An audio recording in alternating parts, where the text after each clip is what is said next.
text here. Let's see. Nope, nothing from him. I don't know. It says we're broadcasting, so I'm assuming we are live. Oh, yep. Yes, we are live. Okay, great. We started just in time to see me yawn. That's awesome. It's a good thing I didn't see what you were doing before. So well, you know, I was able to get my pants on. That's not a bad thing. Trust me, everybody. Trust me.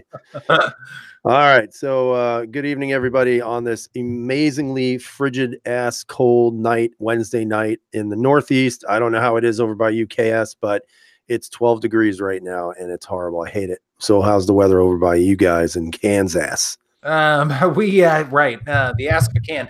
We started out about that cold and we ended up at like 28 or something, which is relatively balmy right now. It has been just frigid around here as well. Now we're going to have a reprieve this weekend. I think it's going to be high 50s, but it's going to be pouring. So it's not like anybody can go out and enjoy anything or whatever, but at least it's not going to be as cold. Yeah, we're going to be getting some snow and ice again on Sunday, they're saying. So we lucked out, man. We lucked out. It's been a bad winter, just cold and nasty, and I'm getting sick of it. I'll be honest with you. It's just bad news. I hear you. But let's talk about some good stuff. Let's talk about what everybody likes to talk about, and that is makeup. No, just actually it's going to be firearms, anything firearm related. I'm sure there's plenty of questions out there. So if you guys have questions, please ask. Yes, Big Johnson is MIA tonight. He's got some professional responsibilities that he had to handle. So he was about 80% sure he wasn't going to join us, but he has not texted us back. So I'm assuming that he will not be joining us at this point. But if he does, we will always invite him within at least a minute left of the show so he can say goodbye to all of you. So let's see. I'm not going to really go through everybody here. So hello, everybody. I'm glad you could join myself and KS Gun Guy tonight in regards to this wonderful three guys Wednesday night chat. So thanks for joining us, everybody. So I have a question to start off the bat here for you, Mr. KS Gun Guy. And I'm going to hopefully I can remember it because it's been kind of a crazy week. And so one question I got to thinking was the round count. You know how everybody talks about, mag capacity and having 16 round magazines, and that everybody from a state that doesn't have that, it sucks and all that other great stuff. So I got to reading a little bit this weekend and I read this interesting article. Now it was back, I think in 2016, but they did a study, and in the study, they talked about how many rounds are actually used during a self-defense situation, like an actual, you pull your gun, you shoot somebody, and that's that. So the average count, and I'll give you a guess, KS, what do you think the average round count was for self-defense situations in this study? Well, I'd imagine it's under 5. I would say it's probably closer to 2 or 3. You are correct, sir. That is why you're a genius. True. It is actually a whopping 2.3 rounds that are actually shot in a self-defense situation. So my question for you and everybody else who's watching tonight, what do you think about that? Do you think it is absolutely necessary to have a 16-round magazine capacity? Or do you think that 10-round mags are actually sufficient enough? Now, forget about laws and all the other stuff. I just want to know what you guys think about that. So what are your thoughts? Well, so I would agree with the statistic. I mean, I've been hearing that for years and years, and this is not from people who are just talking. This is from experts. This is from law enforcement, FBI statistics, the whole 9 yards. So that's pretty well-known fact that it's, if you're in a self-defense situation where you have to discharge your firearm, it's 1 to 3 shots, and that is generally it. So I think in terms of capacity, oftentimes when people say a gun like, well, let's say a Glock 43, a regular Glock 43, it's got, 6 rounds plus 1. People are saying that's anemic and it's not going to be enough and that sort of thing. But if you look at the statistic, it's actually more than double what you would typically need. So I'm in favor of having more with me, and I think a lot of people are. I mean, I like 10 rounds or better, 7 at a minimum. I mean, if I'm carrying my shield, it's 7 plus 1 if I've got the flat base magazine in it. But I feel pretty good about that. Now, a lot of people have a safety blanket. I have a safety blanket too, and that's an extra magazine. And you could look at that in a variety of different facets. You could say, well, that's another 7, 8, 10, 15, 17, 33 rounds, whatever it is. And it's a great safety blanket if you need that sort of thing. Some people look at that as if you have a serious malfunction in those 1 to 2 to 3 rounds, whatever it is. Sure. I mean, statistically, that's not going to happen. But sorry about that. But if for some reason you do have a malfunction, then you do have a little bit of a fallback, so to speak. If you don't know how to tap, rack, bang, and some of those other techniques that people have been teaching and that sort of thing. But really, in the time, from what I've studied in self-defense defense situations with civilians, in the time it takes for all of this to go down, the likelihood that you're going to be reloading and tap, racking, and banging and all of those types of things that people train for is exceptionally low. And so it's great to have the training. It's great to be prepared. It's great for all of those things. It's great to have the safety blanket if you want to. I have one too. But at the end of the day, if you are proficient enough with your firearm and you can make those 1 to 3 rounds count, God forbid any of us go through that sort of situation, then hopefully you've done what you need to do to get yourself and the people around you out of harm's way. So, I mean, that's my thoughts on that. Very good point, sir. And some people are saying, 3 is enough if they're grenades. 33 rounds is sufficient. It's just a question that, because, a lot of times you hear the jargon about, well, anybody who carries a 10-round magazine, you're just not a real gun guy. But at the same time, like you said, in real world, how many times are you really going to have that opportunity to shoot more than a magazine? Now, of course, is there always a possibility? Sure, there's always a possibility, no doubt. But it's interesting to kind of pick your brain about that. So we did get a $5 donation from Brandon Simmons. So we're gonna look at his question first, and I want to go back to another question that had to deal with Taurus. So we'll talk about that in a minute. So it says 1776. Have you ever seen the Aeronox PPQ slide work they do? If not, Google it. What do you think? I'm debating on getting it. I did actually see that. I saw that actually on Instagram. I don't know if you've seen that, KS, but there's a lot of lightning cuts in the slide, I believe, and if we're talking about the same thing. But it looks really cool. And the reason why I thought it looked pretty neat was the fact that you're lowering the weight of the slide. So maybe you get a little less recoil, but I'm not sure about that because you are lowering the overall weight. But, would it be something that I would do? I don't know. I don't know how I feel about all the slide cuts and all the flashy stuff. It's just that's one thing that's not for me necessarily, even though I have one gun that's Cerakoted like bright green. But, I just have really not got into that realm as of now. If they would like to donate their time and effort to do mine, sure. But I don't know. I don't know how I feel about that stuff. So if you haven't checked it out, definitely check it out. It does look pretty freaking cool. Nice. So before we run on to the next one, if you don't mind, yep. we've had a couple of points in the comments, and one of which was Vicarious ADVZ said every study and or statistic, numbers are not scientific, and I think there's merit to that comment. And so I don't like to look at one statistic. I don't think that's a fair assessment, because the statistic oftentimes is pooling a very small number, or it's trying really hard to hit one specific demographic or area or something like that. People oftentimes are a little jaded when they're putting statistics together. And so for me, again, this has been a course of study over, gosh, a decade at least, for me, just paying attention to the different numbers and statistics and that sort of thing. And when I overlay them on top of each other, one after the other, 99% there's a statistic for you. The majority of them really do ring pretty similar. And that tells me if these studies and these numbers and stats are coming from various areas, as well as personal accounts and that sort of thing, I have to say, even though you do have to take everything with a grain of salt and they are not specifically scientific, I think there's merit to that. And there was another thought I had on this, but I'll share that in a second. What do you think of that? In regards to what? Can you just rephrase that? I was just looking at a comment. That's why.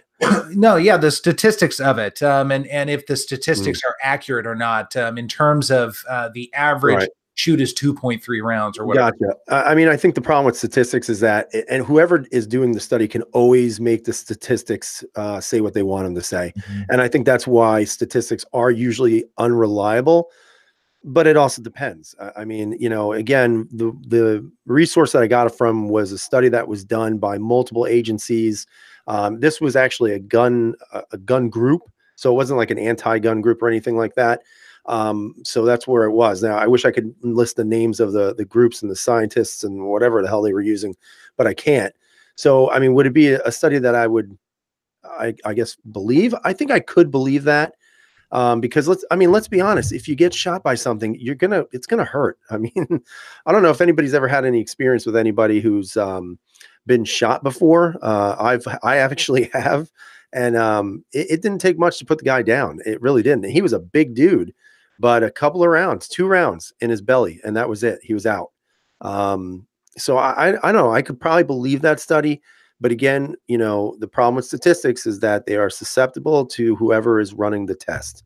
And I think that's why it's very difficult to believe a lot of the stories we read. For example, if we were going to believe statistics all the time, we would believe that we shouldn't eat meat because cow farts are causing greenhouse gases and global warming.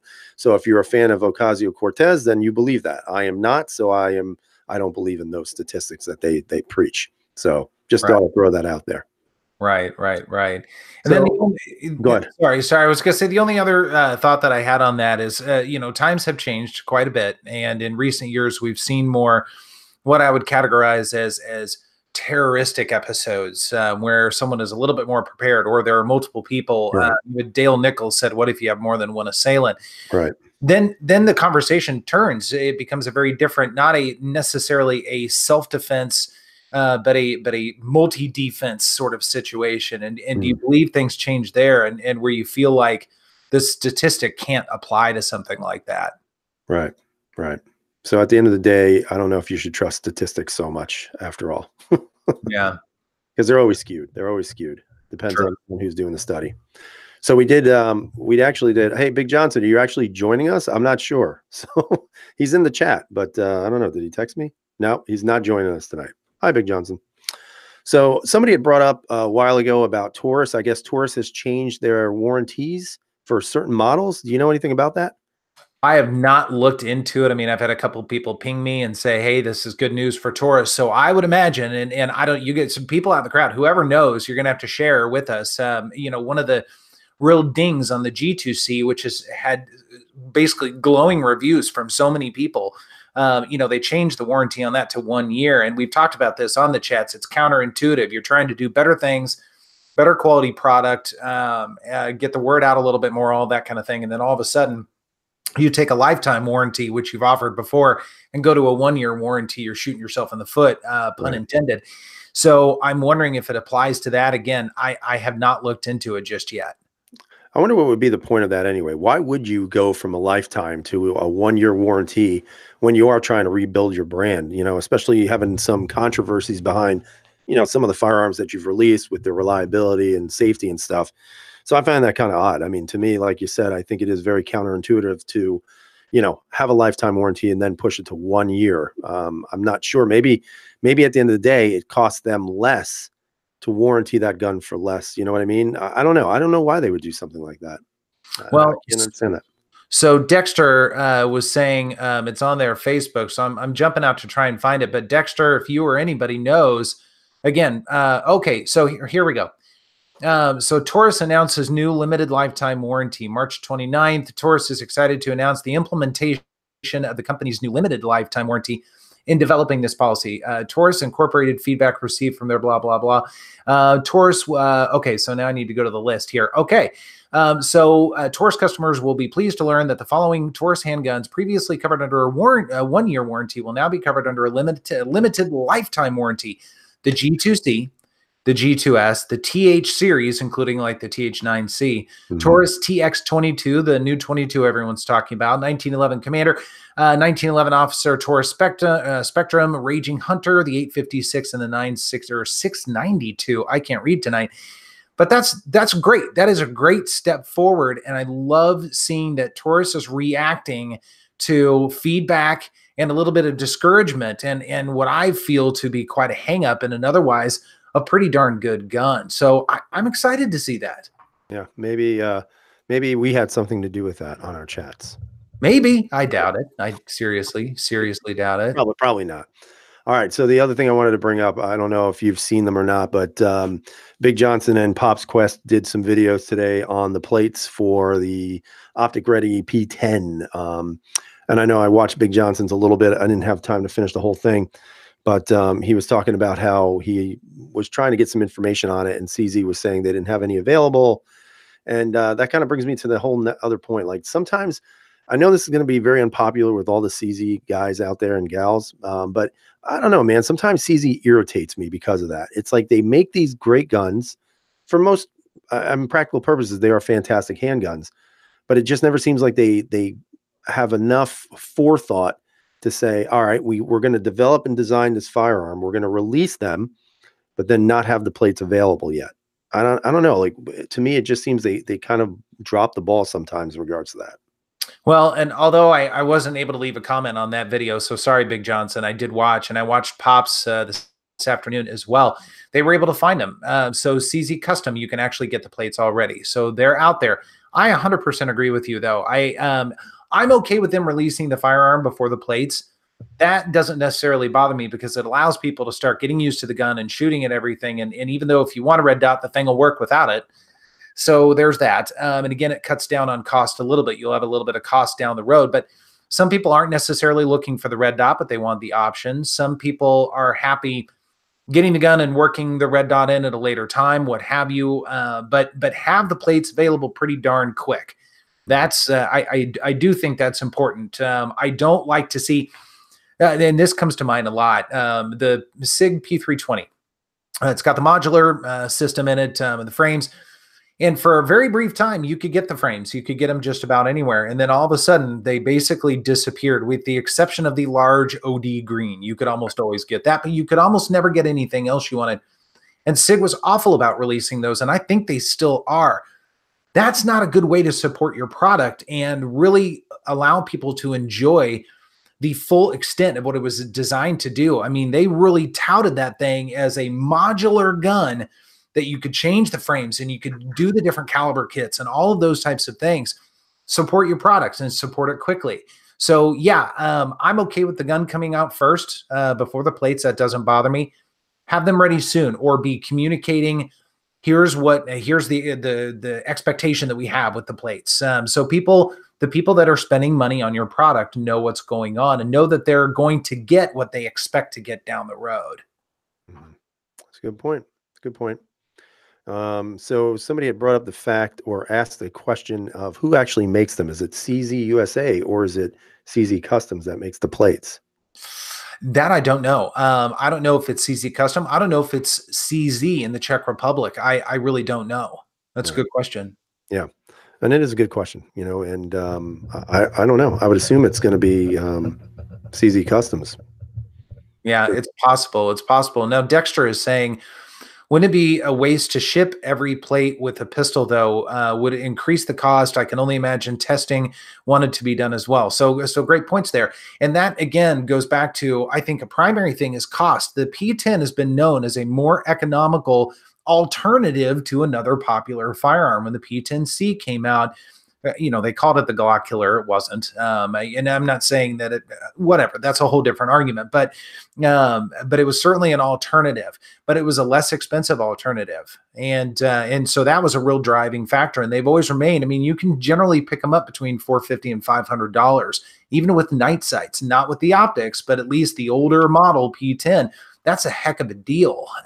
And so, yeah, I mean, shipping with all the plates, you guys know the Glock MOS is a more expensive firearm. And that's largely because of the extra plates and the extra stuff and all that. And Glock charges a little bit more than they should anyway, I think. But yeah, I think that would drive up the cost. Good points. So not like Mike is saying, he bought a P320, and unlike many of his other firearms, it doesn't have a trigger safety. He knows that he's missing more frequently. Dry fire tips for better trigger control. What are your thoughts on that one? I don't think it has anything to do with the trigger safety. The trigger safety should be non-existent, basically. In other words, when you're putting your finger on the trigger, that safety should seamlessly and almost invisibly disappear. So you should not notice. All it's doing is disengaging a rear bar that's connected. It's all one little piece and going up so the rest of the trigger can travel and that piece of it can go into the frame, and that's it. So, I mean, if it's a concern of missing more frequently or anything like that, I mean, yeah, dry firing is a great way to practice. I would be practicing. We talk about technique a lot, and some guns take slightly different technique than others. You know, the P320 has a different shape to it than some other guns. But it's all about technique. So getting the right grip and then practicing trigger control, making sure that your trigger finger is moving independent of everything else going on. You might be kind of squirreling around. If you guys watch me shoot, I squirrel quite a bit, and that for a variety of different reasons, but I try to make sure that my trigger finger is moving independently of everything else. And so there is some margin of control there, and it's doing its own specific action and need, regardless of what else is going on here. So I would work that into your dry fire practice. I think it probably has something to do with maybe the trigger weight and the pull on that trigger. If you remember the P320 without the apex and stuff in there, that trigger is a very heavy trigger. It's almost like a 7-pound trigger. It's like 6 and change or something like that. And it doesn't have like that smooth, glassy feel when you pull that trigger. It's almost got a little bit of resistance. You hit the wall and it breaks, but it just always felt heavier than it actually was. So that might also be it as well. Maybe polish some of the internal pieces and see where it goes from there. But I wonder if that has something to play in regards to that trigger. But again, it could also be just, hand positioning. It could be if you want to call it the bore axis or whatever you want to say about it, it could be that. It could just be you just don't have enough time behind the gun. It could be any of the above. But it's new. Keep shooting it, and I'm sure you'll get better at it. Yeah, and those triggers need some wear in time. P320s, I've always found that they need really, you get past the 500 mark and things start to get a lot better. Yep. And if you keep dropping it on the floor, that'll help you as well. Yeah, right. Oh, stop it. Yeah, just drop it on the other side of the house. Right. All right, let's see what else we got going on here. Johnny Danger. What's that? Johnny Danger's got a question. Yeah, I was just going back up to that one. He said, have we ever wanted to review a Kimber? Seems like nobody does. I look at them; they're pretty looking guns, but I hear mixed reviews about them. Like some of the reliability issues. I hear the customer service isn't very good. So I've never really gotten into the whole Kimber line. Although that new striker fired Kimber is pretty cool, but I think that's like an $800 little tiny gun. So for me, I would never do that. I mean, that's just not what I would do, and I don't really have much interest in it. I think it's a brand that is, again, at one time, I think they were producing really good stuff, and then they kind of fell out of favor because of some of the issues they were having with the guns and the customer service issues. So I think people have kind of moved away from that. Yeah. I definitely agree with that. I don't have a problem reviewing a Kimber. I haven't really come across one. There's only one that catches my eye periodically, and it's not the micro, but it's the next size up, and it's the Raptor. So it's the stainless. It's got some really cool milling on it, that sort of thing. So I think that I agree. They're good looking guns. But they're a little bit more expensive of an investment than I would necessarily care to make in something like that. So one of the things I try and do, I try and review guns that are interesting to me as much as I possibly can. And they haven't caught my interest as much. The striker fire one catches my interest a little bit, but at first I haven't found one around here. Most shops aren't carrying Kimber around here as much anymore.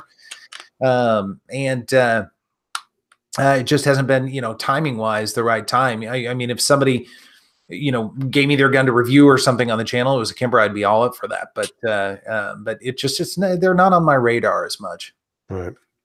So I want to bring something up here. There's 2 questions that were asked. So if we can remember both of them, they're both pretty good. But Dexter was talking about some situation in Hawaii. I don't know if you've actually read about that, but I guess they're saying that they're trying to, repeal the Second Amendment in Hawaii.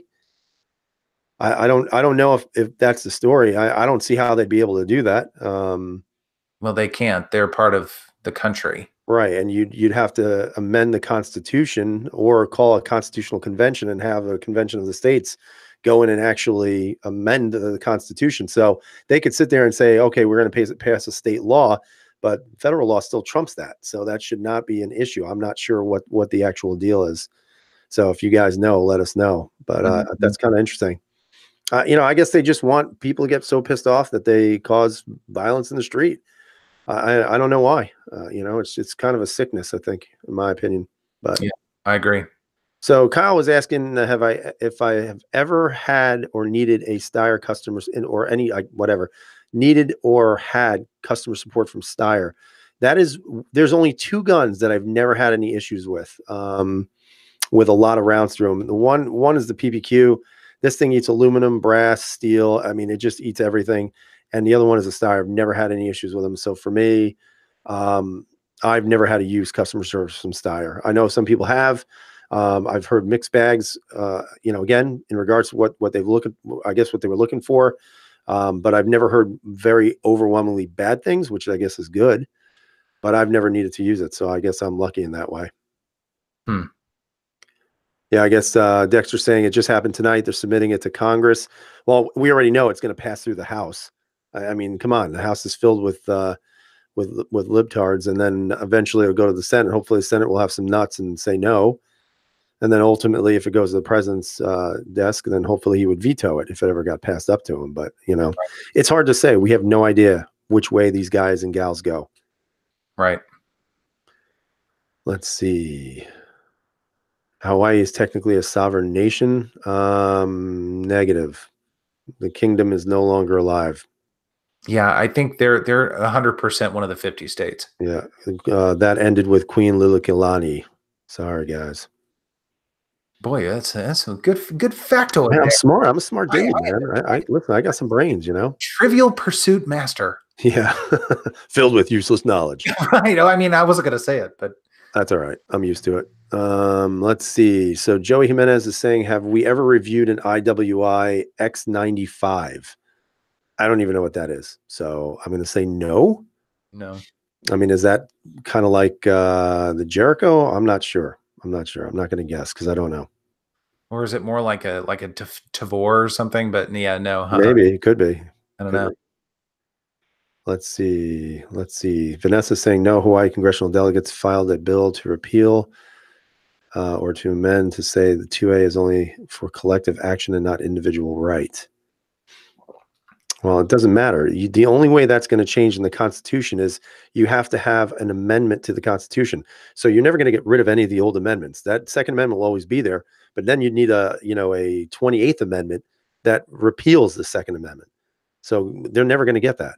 You need 3/4 of the Congress to do that. You're never going to get that. Never. Right. And if they did, could you imagine what would happen?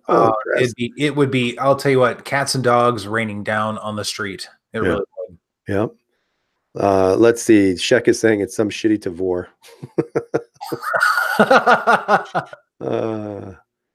Let's see. It's a rifle. I mean, look, I've never shot one. I think they're kind of cool. Yeah, I think they look really cool. I mean, it's a bullpup rifle. I dig that. Let's see. Killer Coiler, I guess that's how you say it. Indiana has presented a bill to train and arm teachers in our schools. I think that's a great idea.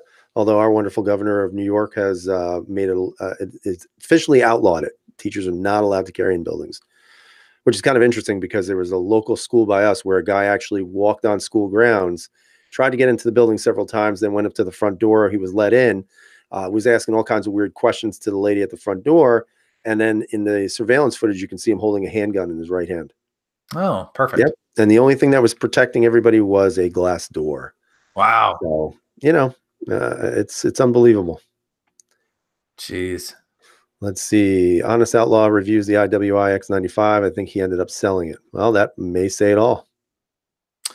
Ladies and gentlemen, we have to stop everything for a moment and congratulate Dexter on something very important that he did. He got to join the Shadow 2 Club. So congratulations to Dexter. Seriously though, man, that's awesome. That's awesome. It's a growing club. Enough for this guy. I'm never going to be a member of the Shadow 2 Club. I was for a brief moment in time. That's right. And I'm good. I'm all right. I'm okay. Let's see. Music Lover's asking me, do I have an SPO1? I had a Phantom. Are you talking tactical? What are you talking about? The SPO1's a great gun. I've still got that Shadow Orange that's never been reviewed. Oh, that's nice. I kept promising it. It's just never. It's a little bit of a safe queen, I have to admit, but it's a phenomenal firearm. I was looking at guns last night on Gunbroker, and somebody was selling. Or not, was it Gunbroker or Arms List? I can't remember. But somebody was selling a CZ85B, and I was like, that's pretty cool. because they're very limited. You can't find them. It was stainless, all stainless, and I think they were asking $500 or $600. Now, what's an 85B? The 85B is the upgraded version of the 75B. So what they did was they basically made it simpler to work on the gun. And it also has ambi controls on both sides. So it's pretty cool. And they're very rare. You can't find them. You know, you go on Gunbroker and you can find maybe 2 of them, and that's it. And this one was all stainless. Some guy in Rochester, New York was selling it. So what kind of cash would that command? He was asking $500 for it. Wow. Yeah. And I was like, shit, if I lived closer to Rochester, I would just pick it up, not because I really have any use for it in regards to carrying every day, but that's kind of a unique gun. You know, you don't see those anywhere. And just having one in stainless with ambi controls, and to me, that's a collector's piece right there. Nice. Let's see. Killer saying that the Phantom is just as good as a Shadow. Even I'm going to say that I disagree with that, even though the Phantom I love. They're 2 different beasts of guns, but the Shadow, it's hard to beat that single action trigger on that damn gun. Now, is he talking the Phantom SP01 versus a Shadow SP01? Because that's a different, it might be a different conversation, although I would still say the SP01 is a little bit better. That Phantom was awesome. I had a great time with that gun. Very impressed. That's kind of one I sort of wish I still had, but yeah, me too. I would still take the Shadow over the Phantom. Out of all the polymer hammered fired CZs, I think the Phantom was my favorite. Yeah, I would agree with that. I really would. I'm not as big of a fan of the P07 and the P09. Yeah, right. Yep, and neither am I. I mean, the Phantom was just a solid handgun. It was, but again, I like the old style 75 body, and that's what it had. You know, for me, ergonomically, it was better. It was nice. It was a nice gun. That'll be a gun that at some point I'll probably reacquire. Yeah, I would want to do a little bit of work to it. I would want that to be kind of a tinker gun, and jack up the trigger a little bit, have a little bit of fun with that. So that might be a project at some point in time. The wheels are already spinning a little bit, but I gotta say no right now. So right. So Keith is asking, do I like the 10 millimeter? You know, I like it better than the 40. That's for sure. Let me tell you, man, I haven't shot a 40 in years, and when I had the Steyr, the M40, man, the first few rounds, I was like, Jesus, I hate this 40 caliber. It was really snappy, man, really snappy. But then you kind of just, it's not an uncomfortable snappy, which is weird. I don't know how to really describe it. And it wasn't overpowering. It just was different, you know? But then when you start to shoot it, you're like, oh, it's not too bad, actually. It's actually enjoyable. But the 10 millimeter, I would like to at some point. I wish somebody would create a more standard gun, you know, in 10 millimeter. Like you don't really see, you know, like a P10C size. Like how cool would that be? A P10C in a 10 millimeter. You know what I mean? You know, because you see a lot of the 75 clones, you know, like a Tanfoglio or something like that in 10 millimeter, but usually they're steel frames. So I would like to see somebody else come out with a really solid offering in 10. So are you talking just size wise, something smaller?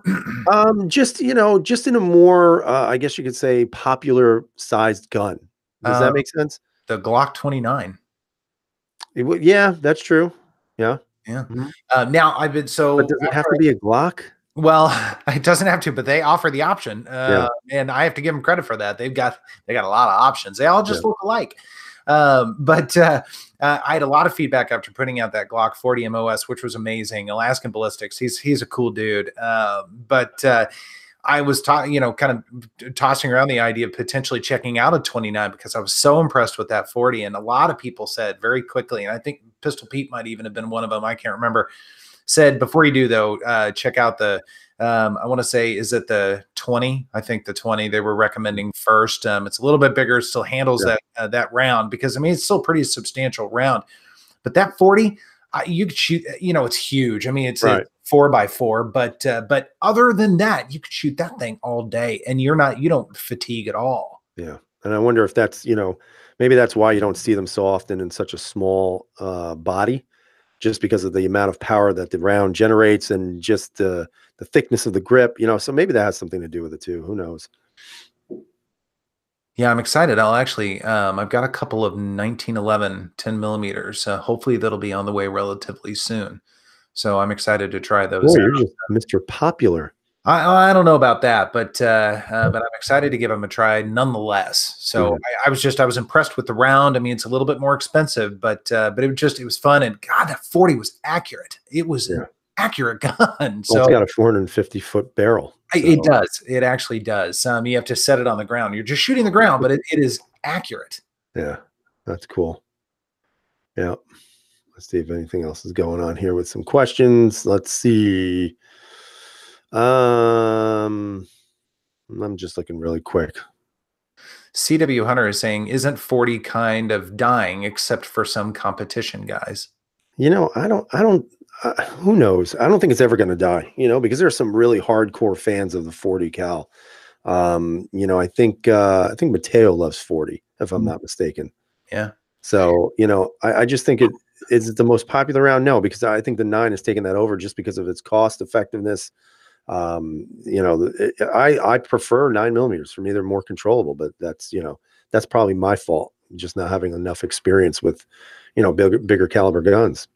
Well, I think if you started shooting or you concentrated on one gun and one gun alone, and it was a 40 and a 40 alone, I think you could get pretty darn proficient with it. I mean, we choose not to do that, right?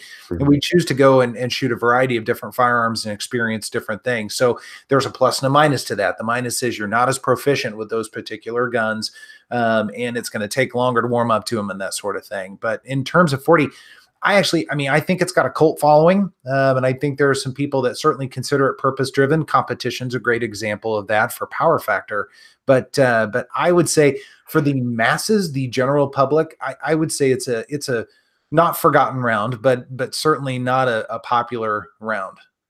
Yeah, Mhm. a lot of stores just don't really even have them on the shelves, or if they Yeah. do, it's used gun, and that's it. Yeah. Yeah. That's true.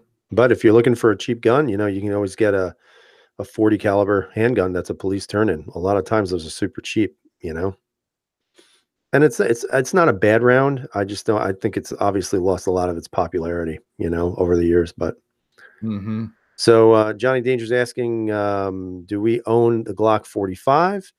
Does it feel better balanced weight wise? So I've not owned a 45, but I have owned, I guess, and you too, my friend here. We've owned a 19X, and I think you had a 45, right? Yeah, I just parted ways with it. I opted to keep the 19X as well, and they're both put them side by side. They're basically the same. I mean, there are a couple of minor differences between Right. the two, but I mean, what do you think in terms of balance? I think this is, as much as I hate to say this because it's a Glock, man, but you and I had this conversation the other day. I think I've gone to full Glock tard again. The 19X to me is probably one of the most balanced feeling guns that I've ever shot, ever held. It's just, I love it. I love this friggin' gun. If I had to pick this or the 19, I would pick this one, just because for me, the grip feels better. It feels extremely balanced with the short slide with that longer grip. I mean, it's just a super comfortable gun. Can't believe I'm saying that about a Glock either. But this thing shoots great. It feels great, and it's going to work all the time. So I think it's one of the greatest balanced handguns that I have felt in a while, bar none at this point. I would say in terms of balance, if it's empty, I don't know that you can tell. I can't tell much of a difference between that and a 19. I mean, it feels good in the hand. I like it. That's why I kept it. But if it's fully loaded, the balance definitely changes, and I think there are some advantages to it. But between the 19 and the 17 or a 19X or a 34 or whatever it is, find the one that feels good in your hand, and you shoot better, you connect with better, all those things we talk about all the time. And I think that'll be ultimately the answer to your question. Yep. Yep. And then Pistol saying yes, I did own an MP45 briefly, but I sold it for more than I paid for it, so I couldn't turn it down. I'm sorry. Let's see. Glock 17 grip size too. Yeah, and that's the beauty of the 19X. You got the 17 grip. It's a 17 grip. It just feels a little bit more ergonomic in the hand. And then just for whatever reason, it's just a good connection with my hand. So that's a gun that I'm always going to keep because I just love it that much. The L9 is a great choice. Any Steyr really is also very balanced as well. Nice. But I'm a super Steyr freak boy, so I can't help that. Yeah, you are. So not like Mike was saying, do you think revolvers will be phased out in the next 50 years? Yes. Really? Yeah. Fascinating. Why do you think that? And you know why? I think it's a generational thing. I think a lot of the older generations that are now starting to depart the earth, so to speak, you don't really see that fanboyism with revolvers as much in the younger generation. One, probably because it's a little bit more difficult to shoot. And number two, I think people want the cool factor in guns. You know what I mean? Like there's some cool looking revolvers. Me personally, I'm not a revolver guy. You know, I've been interested, but not enough to buy one. And so I think what you're going to see is as the generation begins to shift and you see that some of the older folks starting to leave and the newer people getting involved in guns, I think at some point you're going to see the end, unless they come out with something that's completely awesome. But I don't see it. I don't see it lasting forever. Yeah, yeah. Will it be phased out in 50 years? My opinion on that is no. So long as there are still devoted people that are buying them. I mean, 1911s are just about as prevalent as they've ever been, and they are an old firearm, right? Since 1911, essentially. So, Sure. will it be phased out? No, I don't think so. There might only be a few companies that continue to make them. I mean, Ruger's always been known for good revolvers. Smith and Wesson. So there are certainly some brands out there, but phased out. I don't know, unless the gun culture completely changes in terms of whether we can have them or not, or anything like that. I mean, that could trump anything we talk about, but no, I don't think they'll be phased out. That's interesting. I mean, and I think as technology becomes bigger and bigger, you never know. Maybe striker fired handguns will be phased out for something new.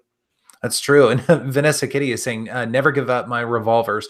They brought more food to my table than most other guns. I mean, that's a great point. And they certainly have some capabilities. And there are some revolvers have the capability of having some very large, powerful rounds. I mean, the 500 Smith and Wesson, that is a mammoth cartridge. And although they've gotten relatively close in semi-automatics, you have to put it in something like a Desert Eagle or whatever. I mean, it's a different conversation there. So there are some unique attributes to revolvers in terms of accuracy and capability that semi-autos just don't have. Right.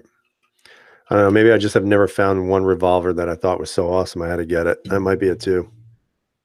Yeah. And Mateo's saying he's seeing a lot of younger people getting into revolvers. I think Harry may have said something to that effect as well. So, well, he was saying that holster sales for revolvers has been great as well. So perhaps, and part of it might be we're a little bit naive or jaded in that we don't deal with revolvers very much.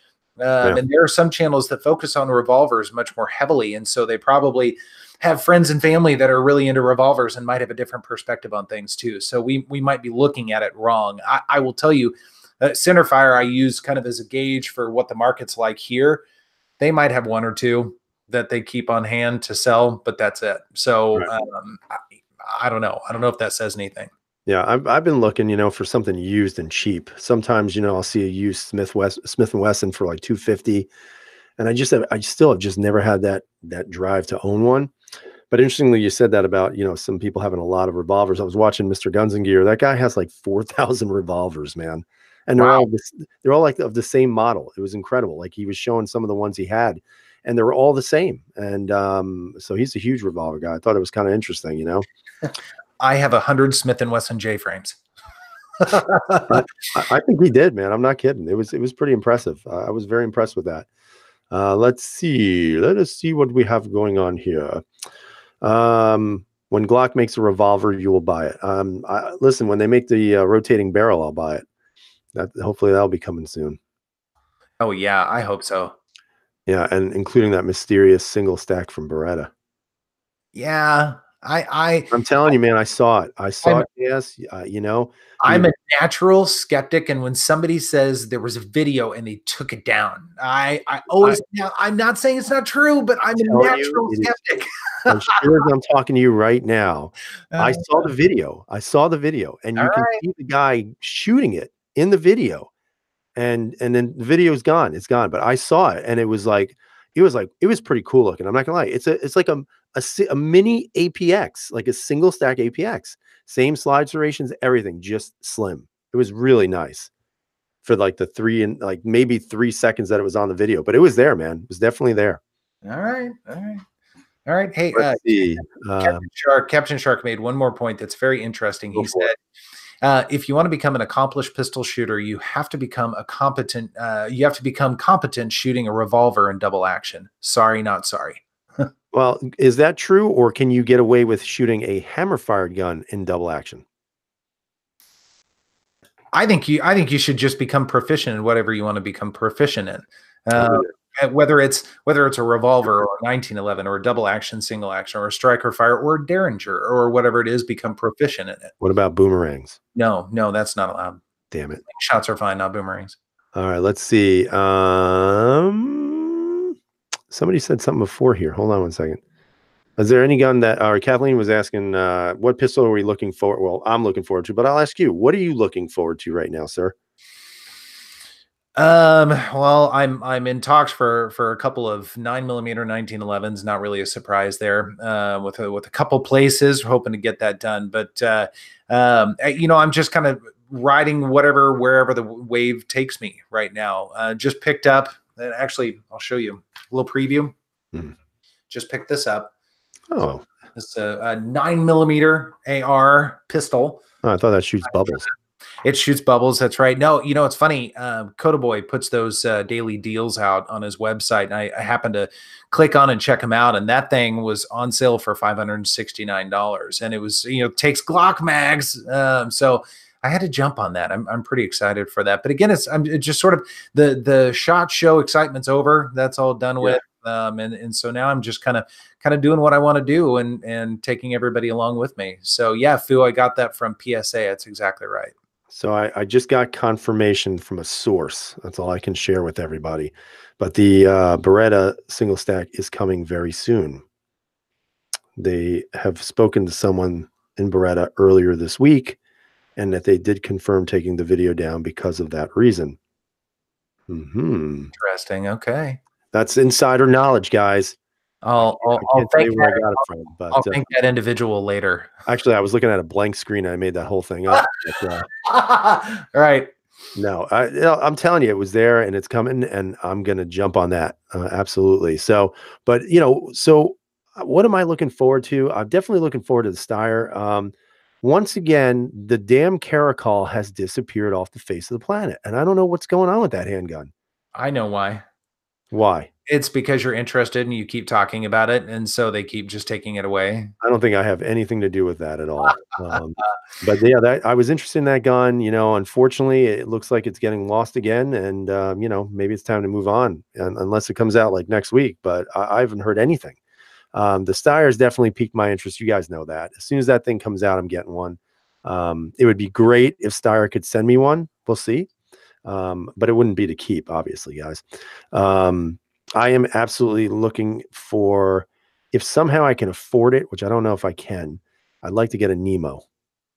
Gotcha. Interesting. That's the one I'm looking forward to. I don't know if I'll ever be able to afford that gun, but if I could somehow figure it out, I would probably have to sell like 3 or 4 guns. I don't know if I can do it though, because I have problems. But that's the one gun I'm looking for, man. The Nemo is a nice looking handgun. Right on, right on. Young Guns is asking about the Arex Delta. Is that something that's on your radar at all? It is sort of. I saw a picture of it. It actually looks a lot smaller than I thought it would be. Initially, I thought it was going to be a big, clunky, kind of just different angled feeling gun. But, I saw it in one of the, what's the name of that holster company? Is it Andre Designs or some shit? They get like all the new holsters because they get all the new guns. ALSNR or something, or yeah, something like that. But I guess they gave him a gun to do a holster on, and I saw the holster with it, and it looked pretty cool, man. It looks pretty decent. Yeah. I don't know. Like, what are your thoughts? Do you think it's really going to generate a lot of buzz? I don't know. And this is one of those things where they're running into import issues from what I've heard, and it's all speculation. It's all third party, whatever. So take it with a grain of salt. But I've heard that they're having trouble getting it in, and so that can always hurt the hype on something, because they started the hype at the end of last year with some sneak peeks and then SHOT Show and all that kind of stuff. And it's still not in hand. And it's really easy for people like you and I or everybody out here to kind of walk away and start looking at other things. The Caracol, it's a great example of that as Right. well. I mean, the Archon, I mean, I remember there was a time when you were really pumped about that and you lost interest, and I can totally understand why. So Right. I'm very interested in it. It's on the list, so to speak, at Centerfire, and we'll try and get it when we can. I mean, because it looks very Glock 19-esque, and that's right up my alley. So I'm hoping to try it out. So really quick, Kyle Wolf says he's still looking for an L9 level 2. So I'm assuming you're talking about level 2 retention. If so, why don't you check out Double Click Holsters, man? Check them out. See if they can do something for you. Play a good song from my channel. No. All right. So I don't know if this is true, but Z6 Time Travel Guide is saying that R. Kelly committed suicide today. What? Do you know who R. Kelly is? He's Yeah. the guy who's being accused of raping little girls and stuff. He sings so apparently he killed himself. I don't know. I don't know if that's true. I don't know why I'm laughing. Maybe because the guy is a pedophile, but I don't know. Well, I'm sorry to hear that. Let's see. What's up with my MP4 carry contour? It's sitting in my safe. It's still there. I don't even carry it. Isn't that weird? Yes. Nice gun. It's pretty. I like it.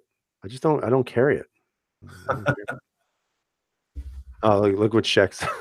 I was on piss. Nice. Oh, great.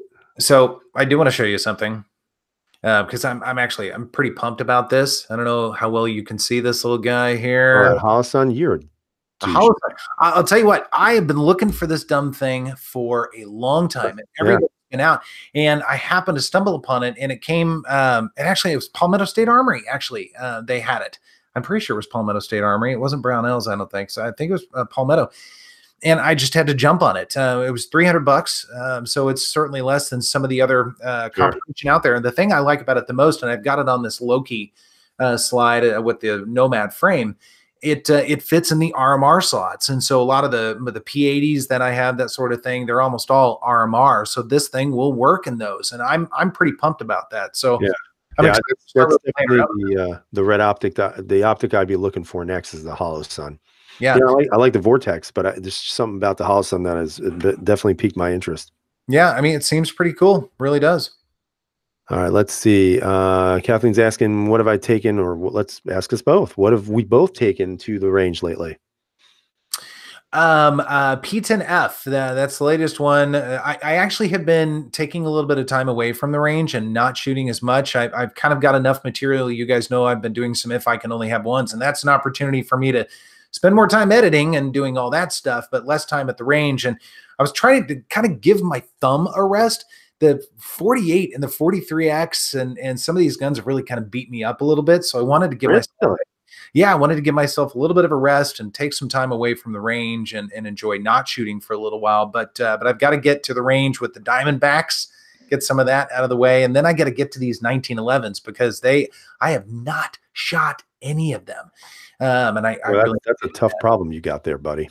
It is a tough problem. It's driving me nuts, but I don't want to jump ahead of things. I kind of have an order to which I'm trying to do things, and there are certain commitments there as well. So I have to be kind of sensitive to that. Yeah. I mean, I just shot the M40, which was a lot of fun. Let me tell you, man, the gun's like a laser beam, but for whatever reason, I've always shot them well. I continue to shoot them well. I love the Steyr handguns. I still think they're superior to a lot of other guns that most people probably own already. I'm going to be taking out the PPS M2 now that the red dot is back and fully functioning again. So I'm going to take that out. I haven't been shooting much either, but I've been extremely busy, with work, with my family. I did the holster videos because I think I did 6 videos in like 4 days. And I know some people don't realize that, even though the videos were like 8 to 12 minutes long, that's a lot of things you got to do in regards to the editing portion of it, even though you would never know by watching my stuff. But it was a lot of videos in a very short span, and I just got burned out real quick, and I took a break. I still don't know where I am at. I feel like, for me, I'll try to put out some stuff here and there, but I'm in no rush to get back into it. My son's starting lacrosse soon, so I'm going to be busy with that. I definitely want to get that RMSC out. I want to see what that gun is all about, what it can do, or what I can do with it. I definitely want to get the 48 back out because I do absolutely love this gun too. I'm telling you, man, I have absolutely 100% fallen back in love with Glock, just because after shooting the 48, the 19, you begin to realize that there's a reason why people like Glocks so much, and it's not because they're pretty, not because they're the most ergonomic, but because they shoot, and if you can shoot them well, it's a very fun day to take them out to the range always. Yeah, I would agree with that. I definitely would. Mm-hmm. Yeah. Yep. I've been able to stick to my commitment. I kind of doubled down this year in terms of videos, and I've been doing Saturday and Sunday video releases pretty much every week, and then our live streams and some solo live streams. So it's been busy, but it's been a lot of fun as well. So just still trying to crank out the content. Yeah. Yeah. Yeah. There's just really, for me, there hasn't been a lot of new handguns, and honestly, I'm kind of cool with what I have. I got a couple of sites I got to do still. I got a range bag that I got to do a review on, but there just hasn't been a lot of exciting stuff out there. I was looking at the APX Centurion, just to see, but still, again, I'm kind of pushed away from that a little bit. Yeah, yeah. I like the Centurion. If I could have done that over again, and if it had been out in time, I would have done that over the compact. Although the compact was a good gun, I enjoyed it. Mm-hmm. I enjoyed it. Sheck is saying, honestly, my Glock 43X was very boring and subpar before upgrading the trigger. Now it's a phenomenal shooter. That's really cool. We've said this before multiple times. When you can upgrade triggers, it can really just completely dramatically change the experience with the gun. I mean, that Smith & Wesson M&P 2.0C was an okay gun to me. It was okay. I enjoyed it okay. But as soon as I put that Apex in, God, that's an awesome gun. I love that gun now. Yep. It became like a top tier handgun. That's a really good gun with that damn trigger in there. Yeah, it is just phenomenal. But even with the 48, I dropped the Apex trigger in it, and it's just the shape of the shoe on it. It doesn't do anything else. It doesn't change the weight of the pull or anything, but it just feels better. That's why I want to get it back out and shoot it. Plus, I got the IDOT Pros on here for the sights, because that was one of my beefs in my old video, was talking about the trigger, shoe, and the sights. So I'm going to see if I can do a little better this time. Yeah, I understand. I should buy another VP9. No. VP9 SK. I actually like the VP9 SK. Those actually feel good in my hand. I don't know what it is about the full size. I think it's just where that hump is in the grip of the gun. I think you ought to do the long slide, and you ought to do the extension. Yeah. On top of that. So yeah, I don't want to do that. No, that's a little too much, man. Whatever. John Wickify it. Yeah, right. Sure. I can't have a compensator in New York. Oh, Joey's asking a totally gun-related question here. If you could only have one, John Bonham or Neil Peart. It's Peart, by the way, because he's Canadian.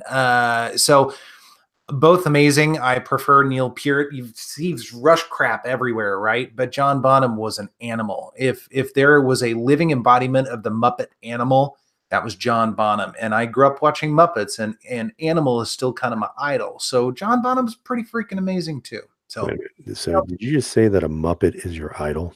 Yep, Animal. Oh boy.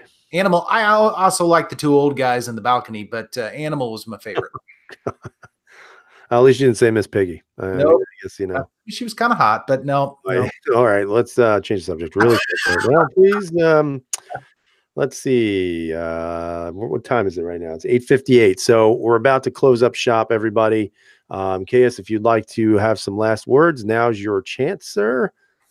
Well, as always, thank you everyone for hanging out with us. We always have a blast with you guys, pun intended, and look forward to this each and every Wednesday. Lots of good stuff coming up. And if I could only have one, a lot of requests for this one, and everybody kind of saw this coming. So P10S versus Glock 26 Gen 4. I'm excited for that. You might be surprised at the results. Just finished doing that tonight. And then a lot of other stuff. Norso Slide coming out for the P80 as well. This awesome 9mm AR will eventually see the screen, but it's going to be a long time before that. Again, a lot of stuff kind of building up here a little bit. So a lot of stuff. Oh, a lot of stuff is always good. So again, and to mirror what my friend said here, thank you everybody for joining us tonight. I think we hit over 100 tonight, KS, which is always fun to see that. We appreciate everybody coming by every week and watching and kind of interacting with us. Next week we should have Big J back. I think we should all be here, hopefully, God willing. For me, I got some sites from Chichigan to do. I got some Mariglow sites. I got a bag to do. I got the PPS Arms SC to do. I actually want to take out the 48 again and just see what my afterthoughts are with the new trigger and the sights. And I actually might revisit an old gun from the past that I haven't really done much on in a long time, and it's the old PPQ. I want to see if this gun is still a viable option. So we'll see how that plays out. Nice. All right, so that's it. I think it's 9 o'clock. I think everybody's had enough of us for tonight. So I hope you guys have a great night, and we'll see you next week. Bye, guys. Adios.